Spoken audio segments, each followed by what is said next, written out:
peristiwa yang menyedihkan. Katanya ini datangnya daripada mana ni kejap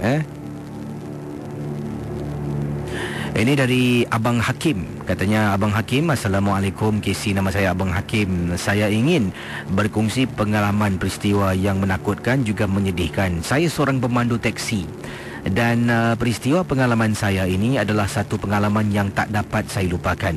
Sebenarnya saya pernah mendapat seorang penumpang, seorang gadis wanita lah, dan menaiki teksi saya. Dia duduk di belakang. Jadi dalam perjalanan kami berbual-bual. Bila kami berbual tu, dia pun ceritakan yang dia ni sebenarnya dah berpisah dengan suami. Dia seorang janda dan mempunyai seorang anak, dan macam-macam lah kisah sedih yang dia ceritakan. Memang sedih lah dengar pengalaman beliau bersama dengan bekas suaminya, yang suaminya ni telah pun meninggalkan beliau kerana seorang wanita. Jadi apa yang berlaku KC, bila sampai ke destinasinya, saya pun nak turunkan dia lah. Dia pun bayar duit. Bila dia bayar duit pada saya, kemudian saya kasih duit balik. Bila saya kasih duit balik pada wanita ni, cara dia ambil duit dari saya, dia pegang tangan saya lama KC. Dalam mungkin 2-3 saat dia pegang. Bila dia pegang, saya tengok dia, saya terperanjat. Jadi apa yang berlaku para pendengar Tia 897 FM? Kemudian saya tengok dia, lepas tu dia senyum, dia lepaskan. Dia ambil duitnya, dia keluar dari teksi. KC, sejak hari itu, saya tak boleh tidur malam. Setiap hari mesti saya akan teringatkan wanita yang saya pernah hantar menjadi penumpang saya pulang ke rumahnya. Dan entah macam mana KC, secara automatik saya keluar dari rumah. Bila nak memandu, saya akan pergi ke rumah wanita ni, tunggu di bawah kolong bloknya. Dan dia seolah-olah tahu yang saya nak datang. Saya tak tahulah KC.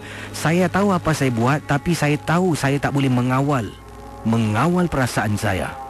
Kemudian dia turun, jumpa saya keluar dari teksi. Dia tengok saya, abang cari saya ke? Lah, sejak hari pertama saya jumpa awak, saya tak boleh lupakan awak, kata saya pada wanita tersebut. Jadi apa yang berlaku, perkara ini berterusan untuk beberapa bulan tanpa isteri saya tahu. Sampai satu hari itu, isteri saya, biasalah KC, seorang isteri mempunyai naluri lebih kuat dari kita seorang suami lelaki. Apa kesilapan, kesalahan yang kita sembunyikan, satu hari mereka pasti akan dapat tahu. Jadi isteri saya, kata Abang Hakim, telah pun syakwa sangka akan sesuatu. Apa yang berlaku bila saya keluar dari kerja untuk ke kerja, menaiki teksi, saya macam biasalah pergi rumah wanita ni, jumpa dengan dia, kasih dia duit, buang masa dengan dia duduk dalam rumah KC. Isteri saya tak perasan ikut saya dengan adik saya yang memandu kenderaan dari belakang. Bila ketuk pintu, buka pintu, terperanjat nampak isteri dengan adik saya di luar. Isteri menangis, tanya kenapa, tapi saya tak tahu macam mana saya nak jelaskan tentang perbuatan saya ini. Akhirnya KC, saya dah terkena santau. Dipendekkan cerita, kata Abang Hakim, santau yang wanita ni kenakan santau serbuk. Di jarinya diletakkan sejenis serbuk yang telah pun dibaca jampi serapah. Kemudian dia sentuh tangan saya, dia tarik. Itu waktunya dia menggisil santau serbuk kepada tangan, dan saya akan teringat-ingatkan dia. KC nak tahu, saya sampai kadang-kala tak ada rehat memandu, cari duit untuk bayar duit teksi. Dan duit-duit bakinya saya serahkan kepada dia semua. Itulah peristiwa KC, sejarah hitam dalam hidup saya. Isteri saya dapat bantuan seorang ustaz yang memang baik, membantu saya.